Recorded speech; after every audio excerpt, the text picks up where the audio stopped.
pointed to a large bunch of colorful teens strolling down the same path. Okay. You face back over your sister with a confused expression and an unspoken question. What are you supposed to be seeing here? 4. Doesn't one of them seem familiar? She's practically bouncing at this point. So you looked the group over again. And this time, you saw what she was seeing. Oh, it's Freckle Boy! Among the collection of strangers was brown hair, gray eyes, and a lot of freckles. It's Shiloh! Our Shiloh from when we were kids! Yup, that was definitely him. I can't believe it. He's just there. That's hilarious. That's incredible.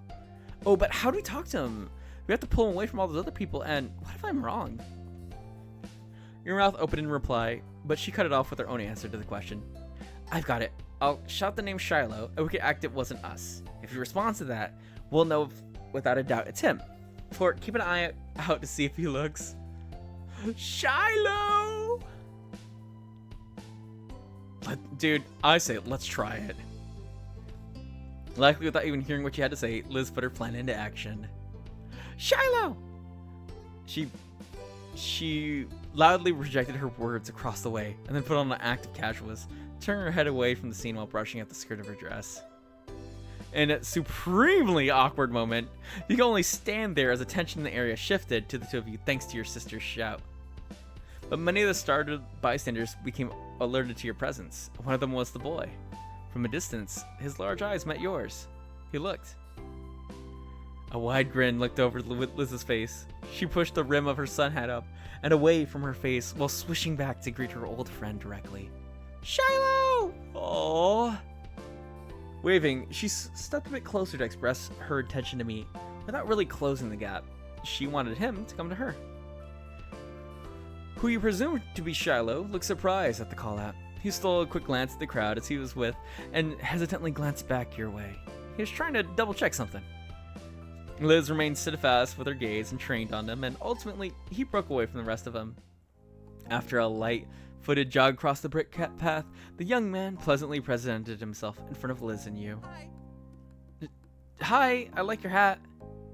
And just that simple greeting had Liz giggling.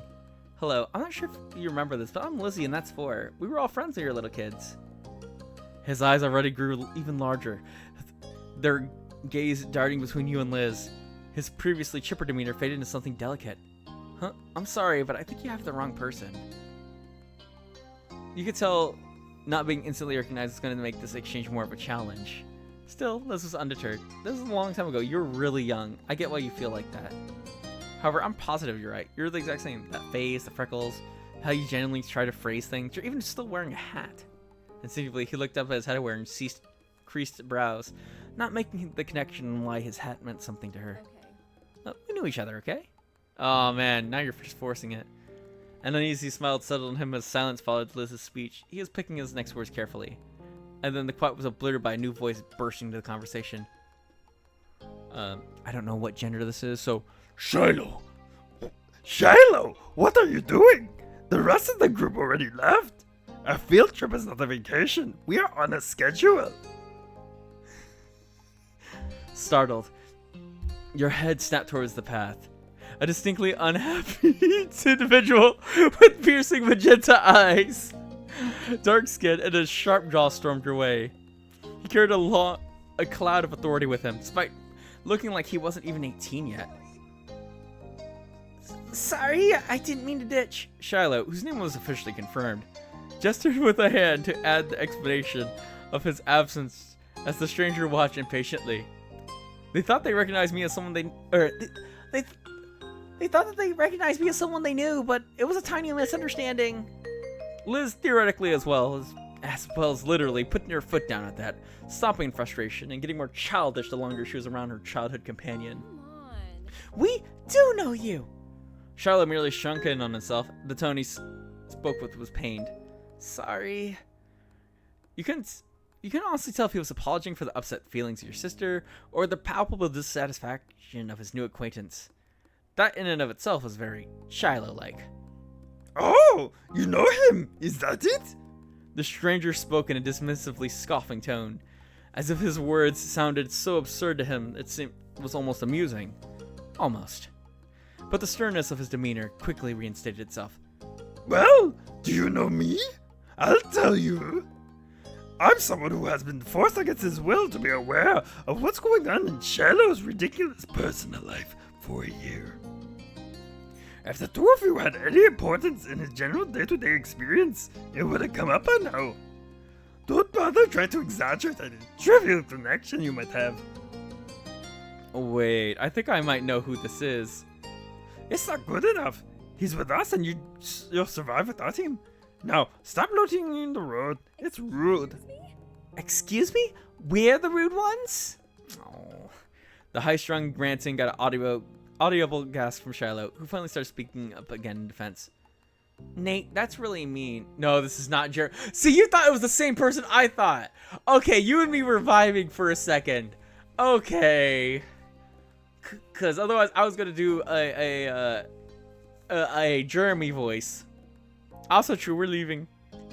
With that declaration, the unofficially introduced Nate indignantly spun on his heels and walked smoothly towards where the group went, completely confident that Shiloh would follow behind. Hey, people can have pretty bad attitudes, huh? Why can't they just try to get along? It's not hard. Don't worry though, I bet you won't have to deal with them again. I'm so sorry I can't stay with you, but I hope you have a really nice life. Bye. And that was it. To be fair, they speak the same rude way. That is so true. And that was it. His final parting words given, Shiloh left the two of you behind to catch up with his own life that he had to go live. Aww. This is a real kind of moment. Like, I feel this. I'm not gonna lie. Liz watched his exit, stunned, only to find when it hit her that he had really gone as quickly as he appeared. It happened so fast she hadn't even been able to get a word in.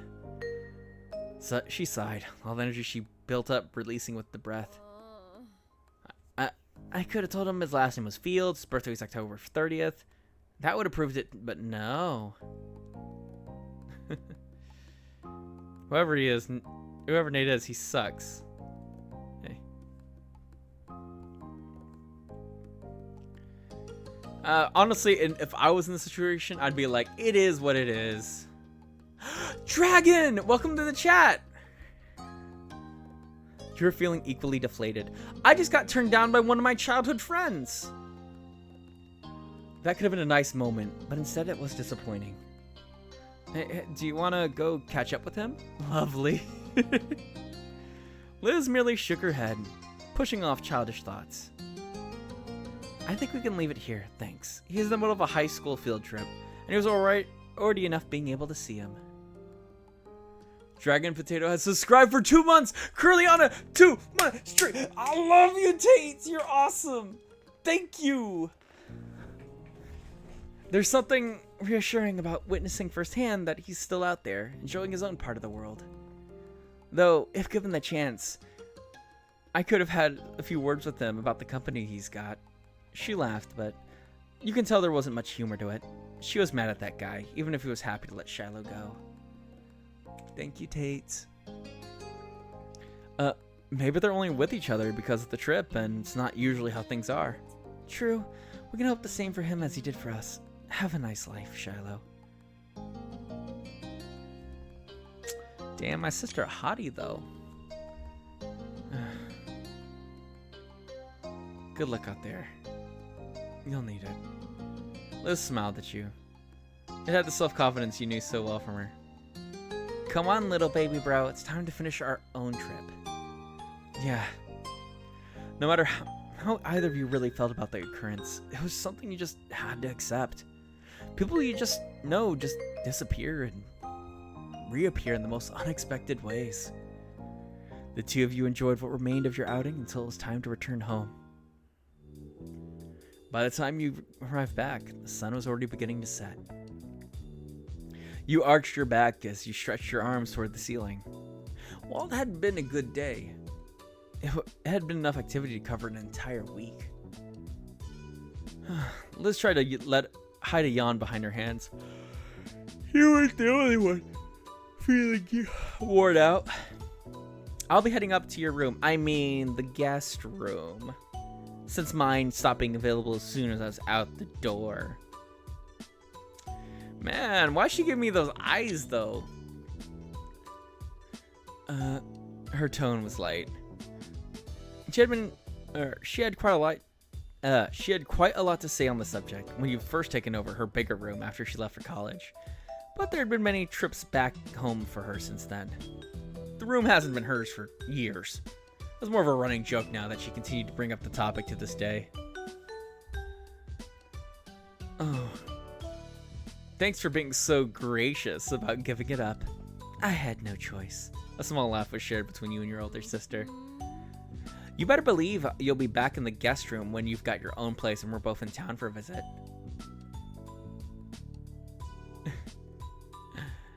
Don't count on it. 1, 2, 3, 4. I said don't count. She flashed her familiar grin, and you couldn't help but feel glad she was back around, even if it was temporary. With that, she plodded off to the spare room. You're ready to do the same. Moving to a new space was your first opportunity to decorate the room from scratch. Design your room! Oh, Shiza. That's... This looks the most reminiscent of the previous one. But why is this called the purple, but this is the yellow, when this one's like a mostly yellow room with a purple bed? I usually go for yellow.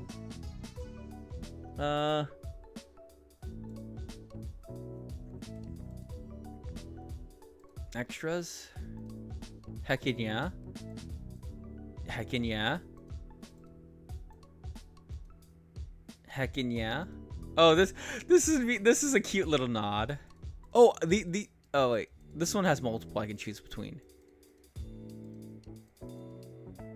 Oh, that's nice.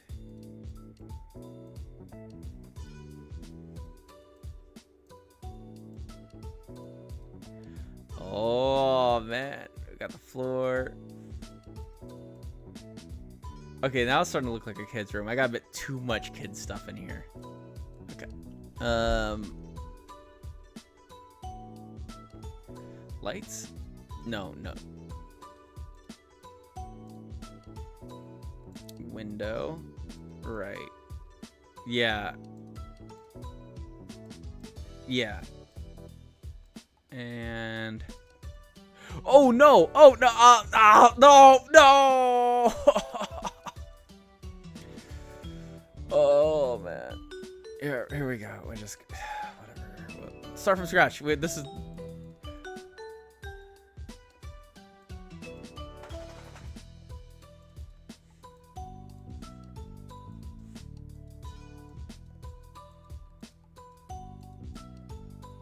This one doesn't have extras.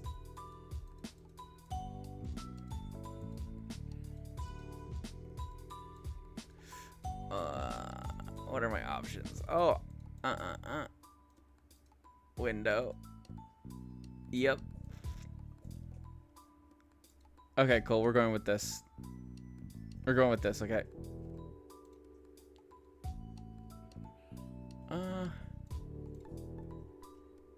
Okay. Exit. And done. You're really satisfied with the feel of your tiny part of the world. As your thoughts drifted, you tried to bite down another yawn. It was no good. Your bed was now launched your mind. Oh, you can think of what was collapsing onto it. You trudged up to the stairs into your room. Stepping inside, you closed the doors behind you, blocking in the rest of the house. When you turned back around, you realized you weren't alone there.